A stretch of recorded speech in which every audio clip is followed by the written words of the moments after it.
Hello, dear voyager. How are you tonight? Where do these words find you?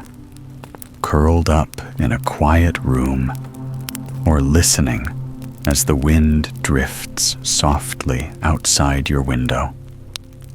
And what time is it now? When the moon is high, or when the horizon still waits for dawn? Tonight, we sail beyond the familiar shores, not with wooden boats or woven sails, but with a story of the ocean, of the waves, and of a young girl whose heart carries the call of the sea. So close your eyes, breathe slowly, and listen. The canoe is ready. The tide is rising. Moana's journey begins now. Once upon a time, in the hidden depths of the sea and the unbroken silence of the mountains, there lived a goddess shaped like a mother. Her name was Te Fiti, for from her heart, life itself poured forth. When she walked, the earth blossomed. When she sighed, forests stretched to the horizon. When she touched the ground, rivers burst open, and fish danced in silver shoals. All this abundance was contained in a single jewel, a green stone that shone as though the moon itself had been trapped inside crystal. But no gift remains untouched by greed. From wandering winds and drifting clouds came a demigod named Maui. In his hands, he carried a great fish hook carved from bone, gleaming like a fallen star.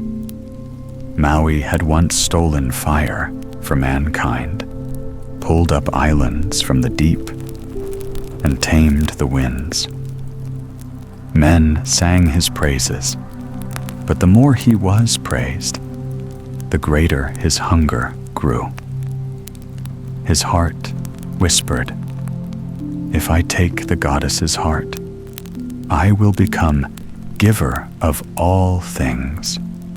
No power will stand above me." So Maui crept to the dwelling of Te Fiti. When his hand closed around the jewel, the world shuddered. The goddess collapsed, her breath torn away, and from the hollow she left behind poured a blackness like 1,000 ravens ripping the sky. The sea screamed, mountains split open, and choking ash veiled the sun. From the fissures of fire rose a monster, its body woven from molten rock, its head crowned with horns, its eyes glowing red like coals in a furnace. The people, stricken with terror, called it Te Ka. With a roar, Te Ka drove the ocean back and burned the forests to cinders. It pursued Maui, and though he still clutched his shining hook, his courage faltered. No longer was he the hero sung of in chants. He was only a thief fleeing in fear. In the storm that followed, the jewel tumbled from his grip, swallowed by the heaving waves. Maui vanished beyond the horizon, his hook dimmed, his glory broken. From that day, the curse spread. On the islands, fruit shriveled, coconuts rotted black, Fish abandoned the nets. The horizon grew foul with creeping smoke that crawled across the water like a serpent. Children wailed with hunger. The elders murmured hopeless prayers, yet no God answered.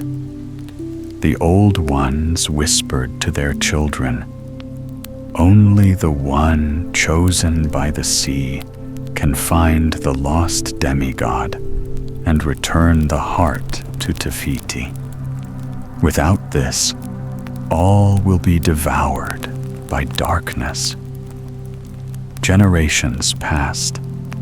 The voyaging canoes were hidden in caves, their sails rotting in silence. No one dared cross the coral reef that ringed their island, for beyond it lay only death. The songs of the wayfinders were forgotten, save for the lips of a few mad souls who still hummed to the waves. Yet the sea waited, patient, unyielding. It bided its time, for soon it would find the child with a heart strong enough to bear the jewel. On the island of Motunui, ringed by sharp coral teeth, a child was born beneath the restless sky. Her name was Moana, and even as an infant, she gazed toward the horizon with a hunger that unsettled her father, the chief. He wished her feet bound to soil, her hands busy with nets and coconuts, her eyes blind to the vast unknown. But the sea itself had already chosen her. When she toddled to the shore, the waves crept close like curious beasts. One morning, the tide rose high, not to devour, but to reveal. Shells glittered, tiny crabs scuttled aside, and the waters lifted her small body with gentle strength. From the foam appeared the lost jewel of Te Fiti, glowing faintly as though it longed to beat once more. The sea offered it into her hands, yet she was too young to grasp its meaning, and the waves tucked it away again, whispering promises only the gulls could hear. Her father, Chief Tui, feared the ocean. Long ago, he had tried to voyage beyond the reef and had returned scarred, with terror etched deep in his bones. To him, the sea was not a mother, but a grave. He forbade his people to sail, sealed their canoes in a hidden cavern, and told them the island alone must sustain them. Anyone who dreamed otherwise was branded a fool. But there was one who remembered, the old woman Tala, who danced with shadows and spoke with the waves. The villagers called her mad, for she hummed songs no one else knew, and told tales of voyagers who rode stars across endless waters. Yet her eyes burned with secret knowledge. She saw Moana's gaze fixed on the line where sea kisses sky, and she whispered, "That line is not the end. It is the path." As years passed, the curse crept closer. Nets returned empty. palms yielded rotten fruit. Fish vanished, as though fleeing from a horror crawling beneath the waves. The people grew fearful, muttering that the night itself was devouring them. Still, Chief Tui clung to the old walls of safety, warning Moana never to stray beyond the reef. But Moana's heart beat like a drum whenever the wind carried salt and foam. One night, Tala led her granddaughter to a place of secrets. Behind a waterfall lay a cavern, its walls carved with the marks of generations long gone. There, beneath heavy dust, rested mighty canoes, their sails furled, their hulls wide as houses. Tala struck the drums, and the cavern thundered with forgotten rhythm.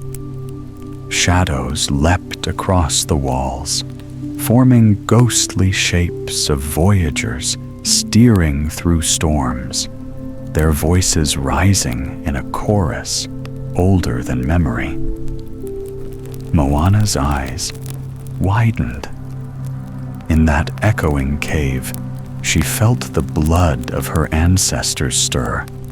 Voyagers, navigators, seekers of lands yet unseen. The ocean's call was no longer a whisper, but a roar within her chest.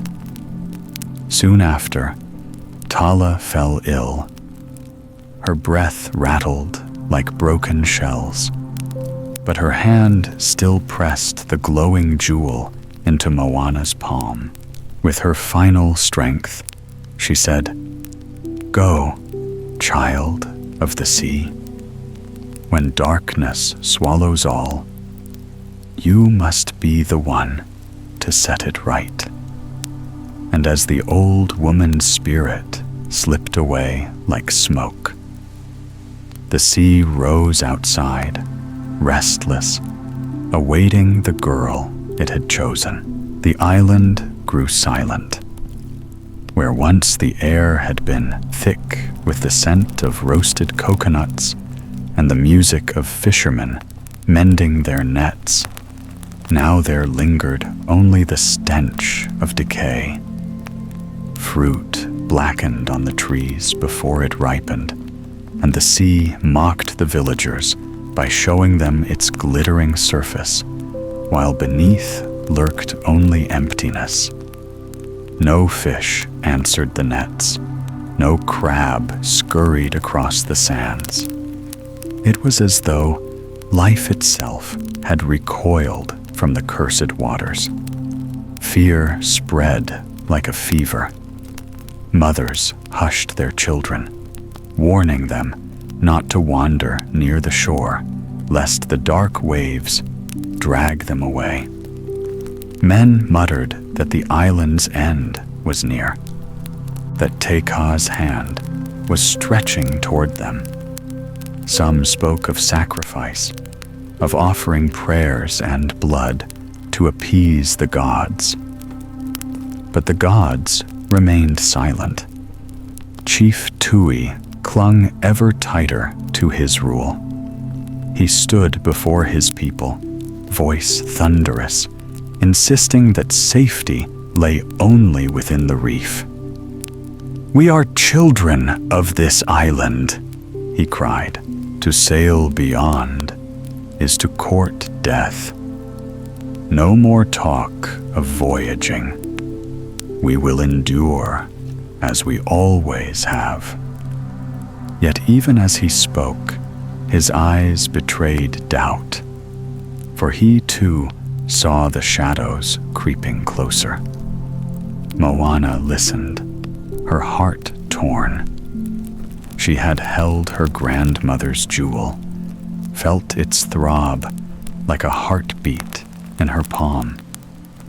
The sea itself had seemed to guide her hands. Yet her father's anger was like a wall of stone, pressing her back into silence. Still, each night, she dreamed of waves rising high, of voices calling her name in tongues she did not know, of a path traced across the stars. One evening, as the sun bled red into the horizon, Moana stood by the reef. She watched the waves break against the jagged rocks, restless and hungry. It was then she heard the laughter of children behind her. They were playing by the dying grove, chasing each other with shriveled coconuts. Their laughter faltered when a branch snapped, spilling rotten fruit at their feet.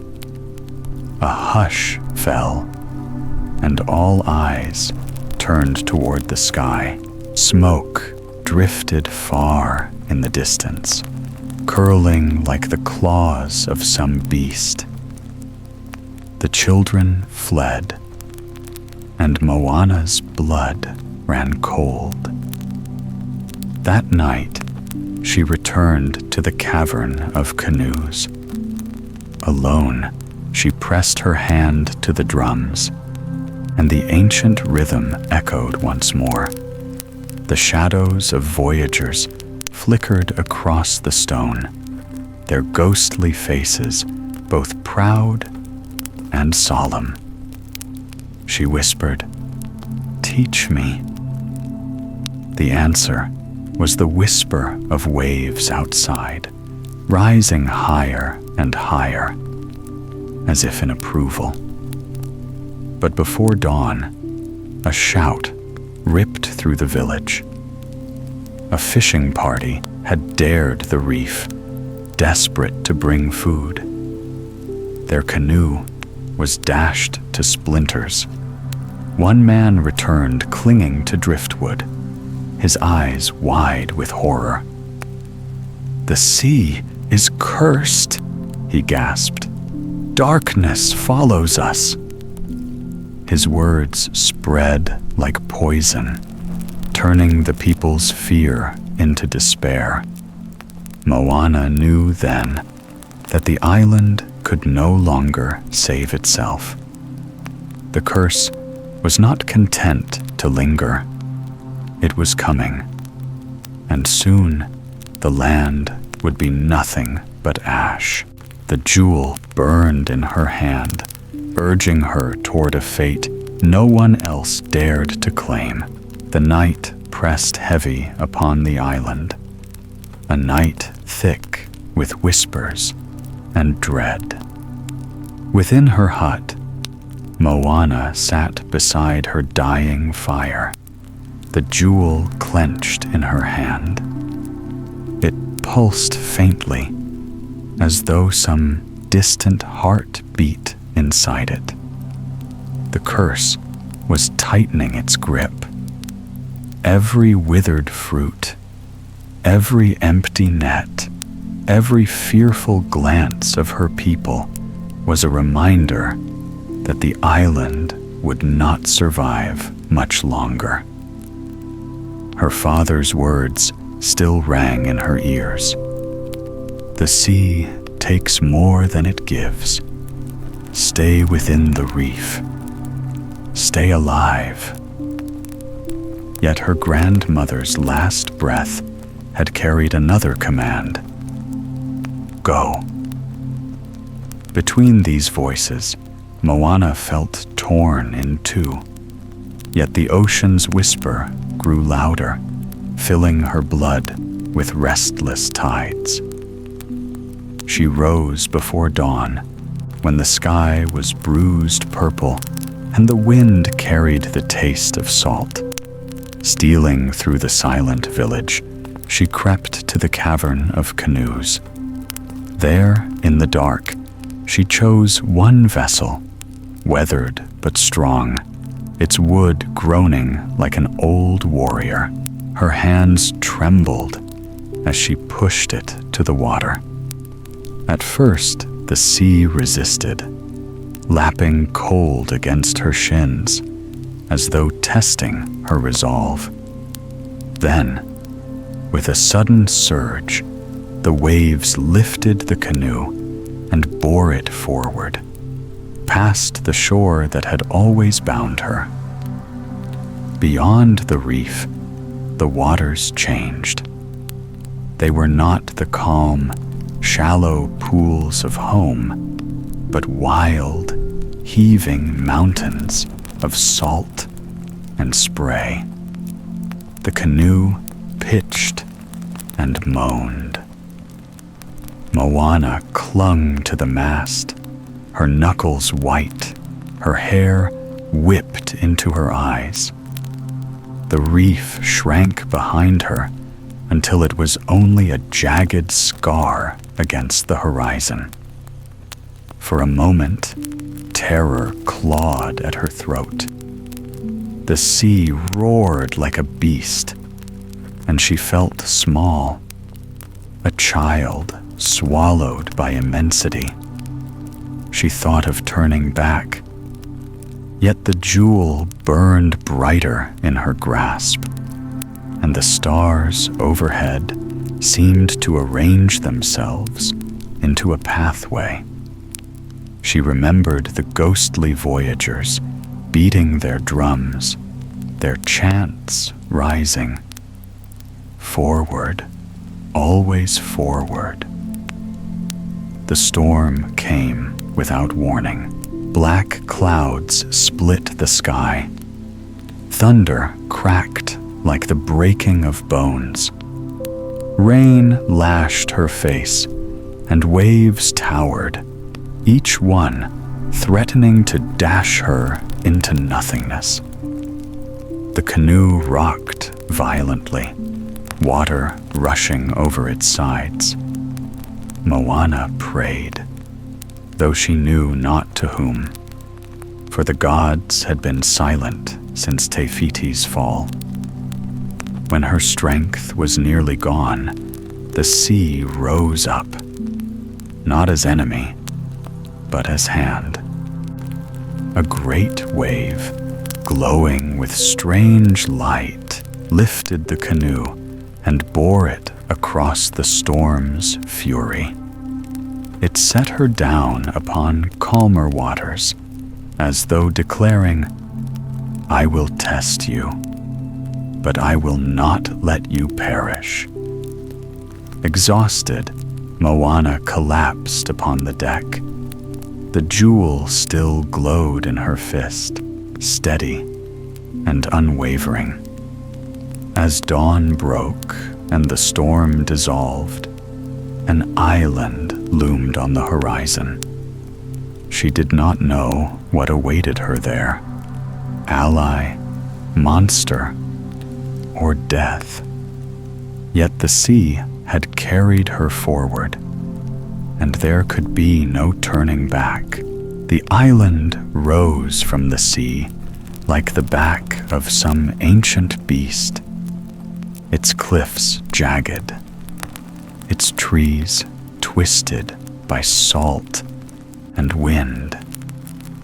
Birds circled overhead, their cries shrill as warnings. Moana steered her weary canoe to a narrow strip of beach, where black rocks jutted like teeth. Her feet sank into the wet sand, and the jewel in her hand pulsed, urging her deeper inland.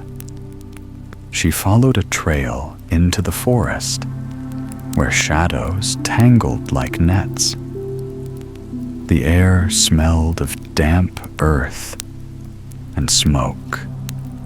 Strange carvings marked the trees, faces with gaping mouths and sharp eyes, mocking and watchful. Moana pressed on until she reached a cave. From within came a sound both booming and cheerful. A song sung to no audience but the echoes themselves. There he was, Maui. He was vast, his shoulders broad as cliffs, his hair wild, his skin etched with tattoos that writhed like living things.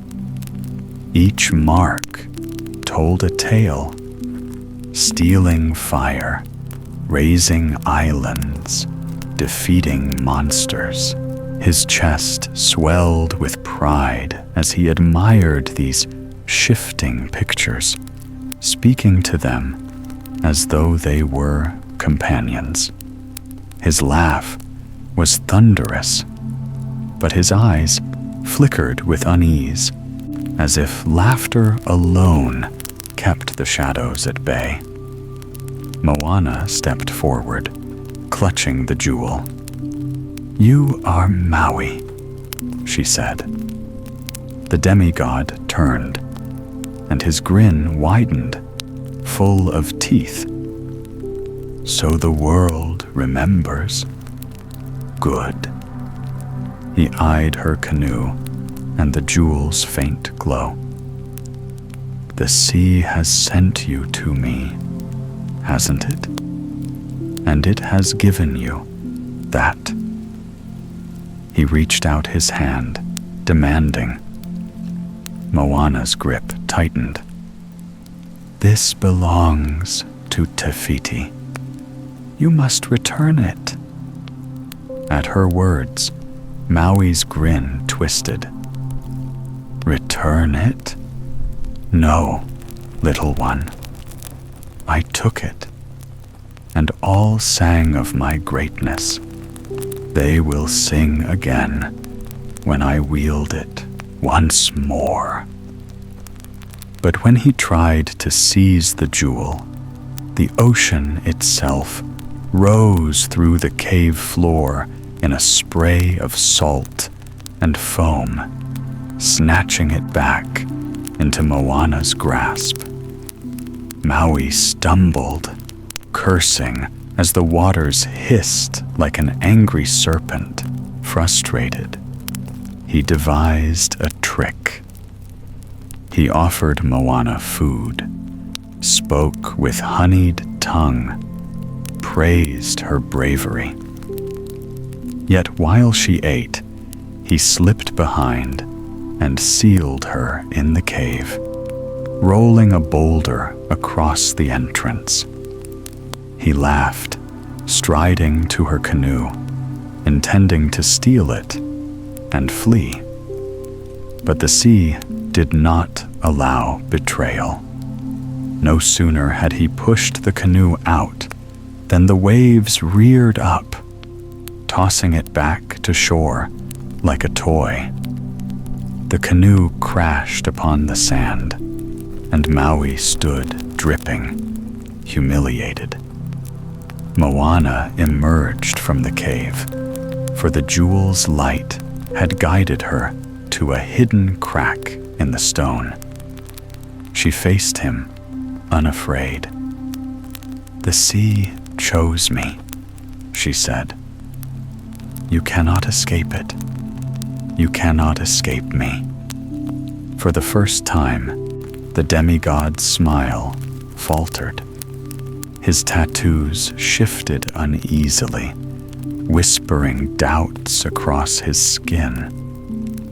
Yet his pride was a chain too heavy to break. He growled, "If the sea insists, then we sail together. But know this, child. I am the hero, not you." Moana lifted her chin, the jewel glowing between them. "Then prove it." The sea guided Moana and Maui onward, though each carried different hearts. Moana's beat with determination, steady as the jewel glowing in her grasp. Maui's was restless, bound by pride and fear. For without his hook, his powers were dim, and without his powers, he was only a forgotten child of men. Yet he hid his unease behind thunderous laughter and mocking words. When Moana demanded, "We must restore the heart of Te Fiti," Maui sneered. "First, I must reclaim my hook. Without it, I am nothing. With it, I am everything." His tattoos stirred upon his skin, little figures shaking their heads in disapproval. Yet Maui pressed on, leading her toward the lair of a creature dreaded even by gods. They sailed until the water grew black, and the stars themselves seemed hesitant to shine. At last, an island appeared, low and jagged, its cliffs gleaming faintly as though dusted with precious stones. But the shimmer was not gentle moonlight. It was a lure, a promise of riches, masking a grave. This was the realm of Tamatoa, the monstrous crab. The entrance to his cavern gaped wide, dripping with stalactites like the fangs of some slumbering beast. Moana's breath caught as she peered inside. The walls glistened with treasure, coins, gems, shattered weapons, crowns of rusting gold, all plastered into the rock by the crab's greedy claws. The air smelled of salt, rot, and something sharp, as if death itself had been ground into dust. Then came the sound, a scraping, clattering rhythm, like boulders grinding together. From the darkness emerged Tamatoa. He was enormous, his shell plated with treasures stolen from the wrecks of ships and the bones of the drowned. Jewels sparkled like false stars across his back, but beneath them, his eyes glowed cold and merciless. He spoke with a voice thick and gloating, every word dripping like oil. "Ah, a morsel wanders in, and a demigod. How long since I tasted god flesh?" His claws snapped shut, the sound echoing like thunder. Maui straightened, feigning bravado. "I've come for my hook."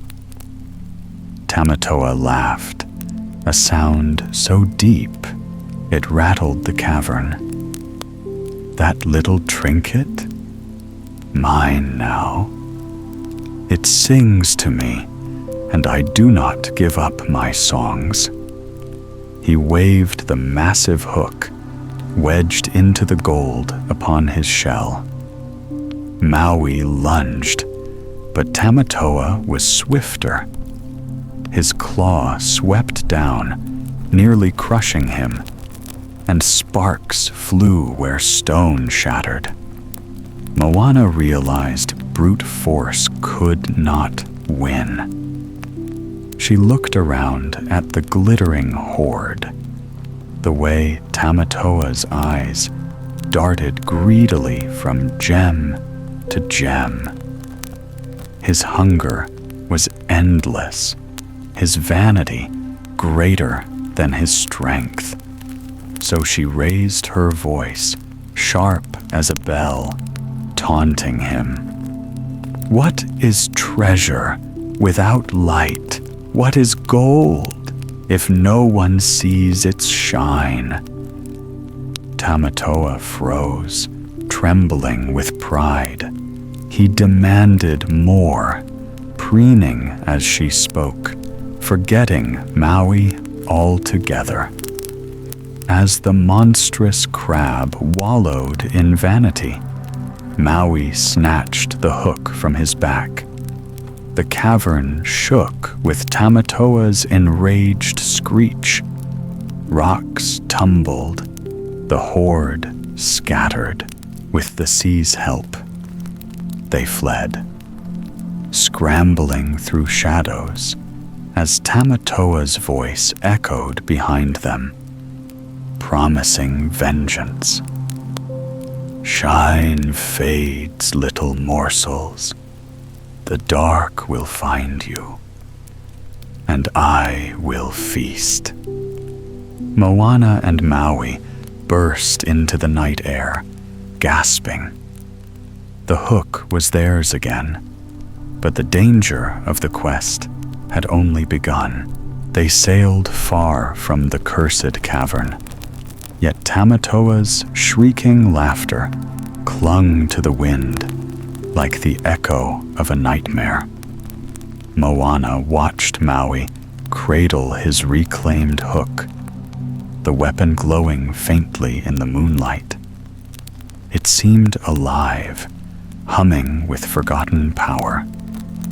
But the demigod's hands shook as he grasped it, his eyes shadowed by doubt. Show me, Moana urged. You can use it, can't you? Maui scowled, lifting the hook high. He whispered words that trembled like prayers, and his tattoos glimmered in response. Then he swung it wide, willing himself to transform. For an instant, his form flickered. An eagle's wing, a shark's fin, a wolf's snarl. But the shapes twisted, malformed, collapsing in smoke. With a cry, he fell to his knees. The hook clattered to the deck.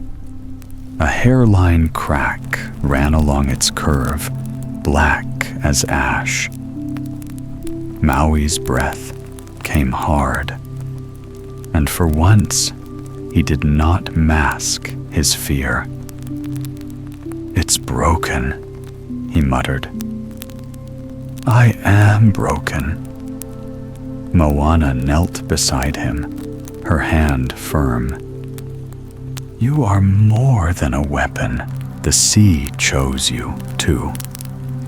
It chose us both. But Maui turned his face away. In the shifting glow of his tattoos, she saw the truth written.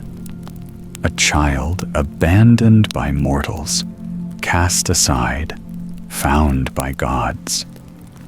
All his deeds, all his thefts, had been to earn love, to fill the void left by those who rejected him. Without his hook, he feared he was nothing more than that lost child.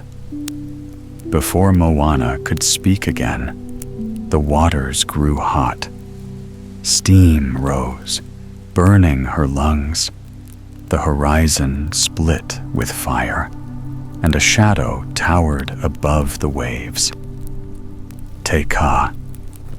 The lava demon surged forth, each step sending rivers of molten rock sliding into the sea. Its roar was the sound of earth tearing apart, of doom grinding bone to dust. The sky turned crimson, and the sea fled in terror, exposing jagged reefs, like the ribs of some dead beast. "Turn the sail!" Maui shouted, gripping his hook with trembling hands. He swung it once more, and for a heartbeat, he took the form of a hawk. He soared upward, but the change faltered. His wings melted, his body twisted, and he crashed back onto the canoe, the hook's crack widening. Te'ka's fiery hand slammed down, and the canoe bucked wildly.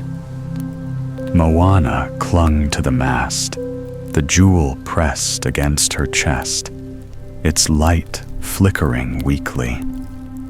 She felt death's breath upon her. Maui staggered to his feet, eyes wide with terror. "I can't fight it," he cried. "Not with a broken hook. Not anymore." And before Moana could call him back, he leapt into the sea, summoning the winds to carry him away. His canoe drifted into darkness, his figure vanishing into the smoke. Moana was left alone, her boat shattered, the horizon aflame. The jewel's glow dimmed, nearly swallowed by shadow. Her heart cracked with despair.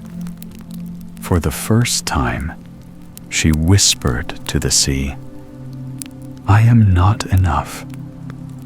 Take it back. Take it from me." The waves answered not with anger, but with silence, as though waiting for her to decide if she would rise or be drowned. The sea lay quiet after the battle, though smoke still coiled upon the horizon where Te'ka had roared.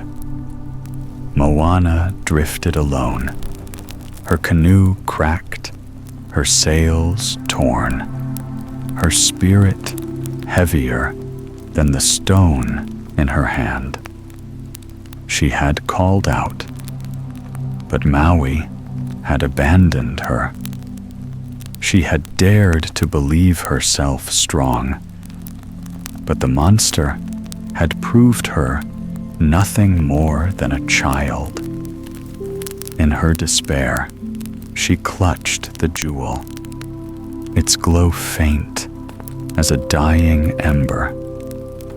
She whispered, "Take it back, sea. Choose another. I cannot do this. I am not the one." And with trembling fingers, she set the stone upon the planks, ready for the waves to claim it. But the waters did not rise. They remained still, as though watching, waiting. The night deepened, and her tears fell into the dark. She thought she heard voices, echoes of her people, crying with hunger, fading into silence. She bowed her head, certain the curse would devour them all. Then a glow stirred upon the deck, soft and silver, like moonlight. Moana lifted her gaze, and there stood Tala, not as she had been in flesh, frail and coughing, but as a spirit cloaked in shimmering light. Her eyes were bright, her smile gentle, yet her presence carried the weight of ages. "Why do you weep, child of the sea?" the grandmother asked. Moana's voice broke. "Because I thought I was chosen. But I am not strong enough. Maui has left me. Te Ka is too powerful. I cannot save them. Tala knelt, her spectral hand brushing Moana's cheek, though it left no warmth. Do you know why the sea chose you? Moana shook her head. It must be a mistake. Tala's smile deepened, sad and knowing. The sea does not choose the mighty, nor the perfect. It chooses the one who listens, the one whose heart beats in time with its tides. That has always been you. At her words, the jewel flared brighter, as though awakening. The waves stirred, rocking the canoe gently, almost in comfort. Moana stared at the horizon, still fearful, yet steadier. But what if I fail? Then you fail, Tala said simply, and you rise again. That is the way of voyagers. That is the way of our blood. Around them, ghostly figures appeared, ancestors draped in sails, paddling great canoes across phantom seas. Their chants rose, the ancient rhythm echoing like drums in the bones of the earth. They looked upon Moana, not with scorn, but with hope. Strength returned to her. She stood tall, the jewel blazing in her palm. I will not turn back. I will face the darkness again. I am Moana of Motunui, and I will sail beyond the reef. Tala's spirit smiled, her form beginning to fade. That is the child I knew. And when dawn touched the sea with gold, Moana raised her sail. The ocean swelled behind her, carrying her forward, no longer as a girl fleeing death, but as a voyager who had claimed her destiny. The sun rose red, a cruel omen. Clouds of ash drifted across the sky, and the sea boiled in uneasy swells. Yet Moana's canoe cut through the water, her sail patched but proud. The jewel blazed brighter than ever before, its light steady as her heartbeat. She whispered to herself, I am not afraid. But in truth, fear prowled within her. Only now, it no longer ruled her. On the horizon, the mountain of fire stirred. Te Ka loomed, taller than cliffs, each step spilling molten rivers into the sea. The demon's roar cracked the air, a sound of endless rage. Its eyes glowed like furnaces, fixed upon the girl daring to approach. Moana's hands gripped the tiller, knuckles white. The sea heaved, trying to shield her, but she whispered, No, let me face it. And the waves drew back, carrying her straight toward the wall of flame. Then a shadow swept overhead. Maui descended, battered but unbroken, his hook still cracked, yet clutched tight. He landed upon the canoe with a crash. You should have gone home, he growled. Moana's gaze met his. This is my home, and yours, too. For a moment, Silence lay between them. Then Maui turned, facing Te Ka with grim resolve. "One last time," he muttered. The monster struck, its fiery arm crashing down. Maui raised his hook, transforming hawk, shark, whale, each shape faltering, but holding just long enough.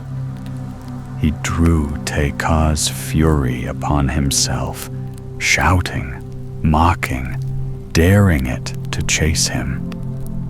The lava beast thundered after, leaving Moana a narrow path. The girl steered her canoe straight into the monster's chest, where the fires burned hottest. Her sail tore, her skin blistered from the heat, but she did not waver. The jewel in her hand glowed like the morning star, and then she saw. Beneath the shell of fire and hate, she glimpsed a hollow where a heart once lay. Te Ka's screams were not only of rage, but of pain, of longing. Moana's breath caught. "She is not a monster," she whispered. "She is Te Fiti." Guided by the sea, she leapt from her canoe. The waters parted beneath her feet, a narrow path opening through the boiling waves. Te Ka loomed at its end, claws raised to destroy her. Yet Moana lifted the jewel high and sang, her voice steady, her words a plea and a command. "Come to me." The demon froze. Its arm trembled, faltered, fell. Its molten eyes softened, reflecting the light of the jewel. With calm steps, Moana approached, pressing the stone to the seething chest. Silence followed. Then the fire cracked, the shell of lava splitting like old bark. From within bloomed green vines, blossoms, and rivers of light. Te Ka's monstrous form melted away, revealing Te Fiti in her true shape once more, vast, radiant, her body cloaked in forest and bloom. She gazed upon the girl, not with wrath, but with sorrow, and laid a gentle hand upon her. Life returned to the sea. The curse was broken. When Te Fiti's heart was restored, the sea itself seemed to breathe again. The smoke that had strangled the horizon dissolved into pale sky, and the waters shone clear as glass. Where black rock had burned, green spread swiftly. Trees unfurling, flowers blooming, rivers spilling down newborn hills. The goddess, vast and solemn, lifted her hand and laid it upon Moana. Her touch was cool as rain, and her eyes were sorrowful, yet gentle, as if she mourned all that had been lost, but forgave the one who had stolen. From the depths of shadow came Maui, broken hook in hand, his proud shoulders lowered, He bowed his head, voice rough. I took what was never mine. I brought darkness. Forgive me. For once there was no boasting in him, no mask of thunderous laughter. He was bare as any man cast adrift.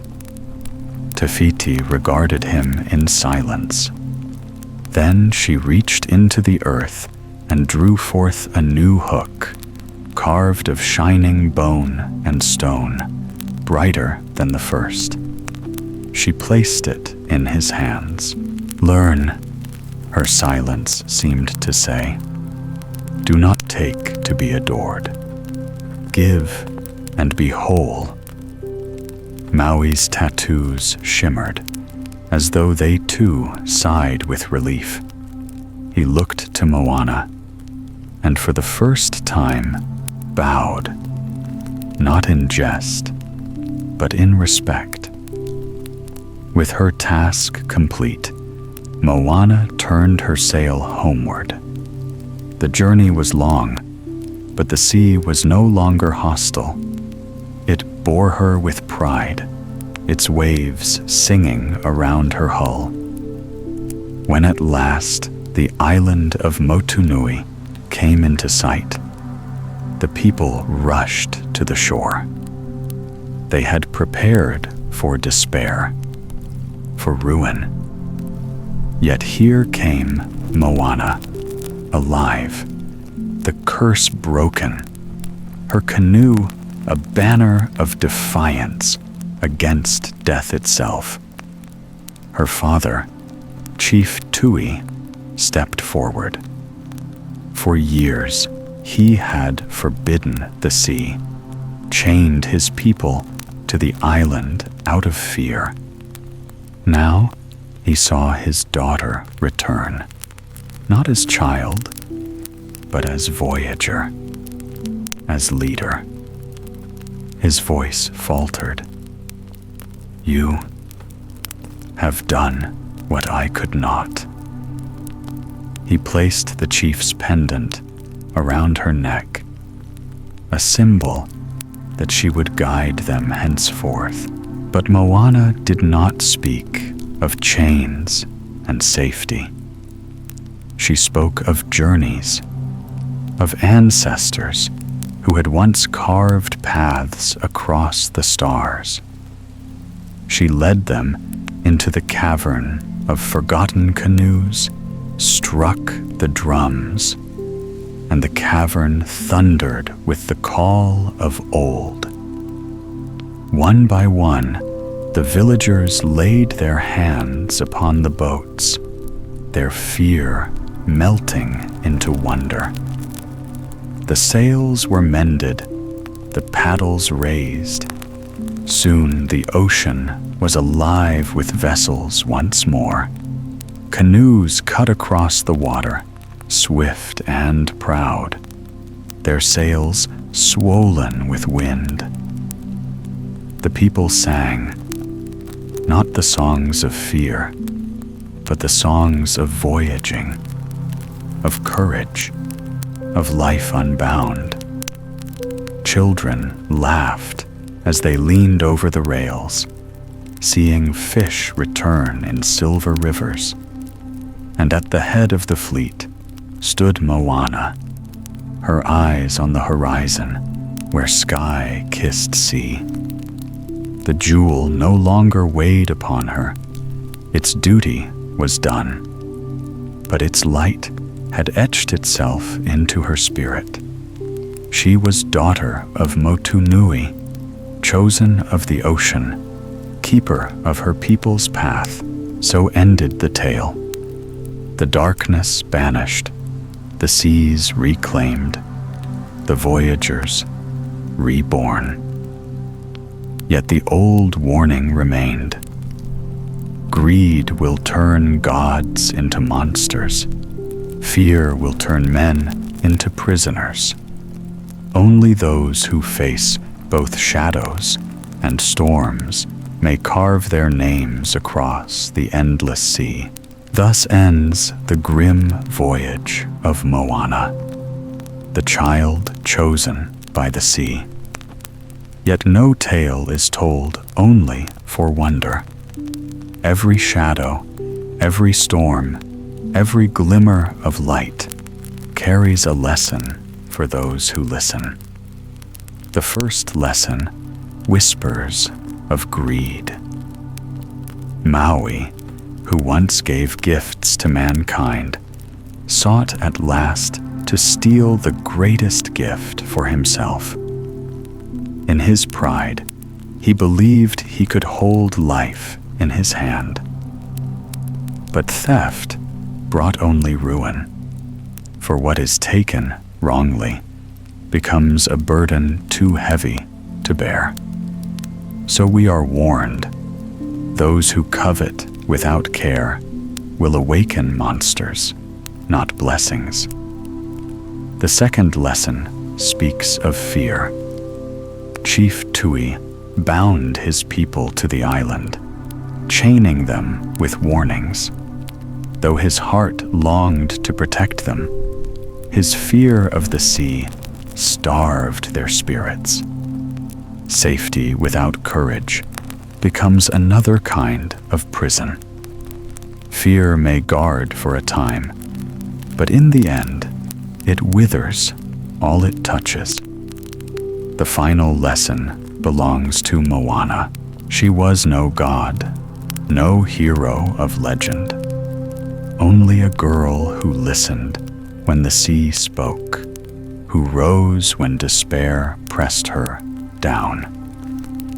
Strength, the story says, is not born from weapons or magic, but from the heart that refuses to yield.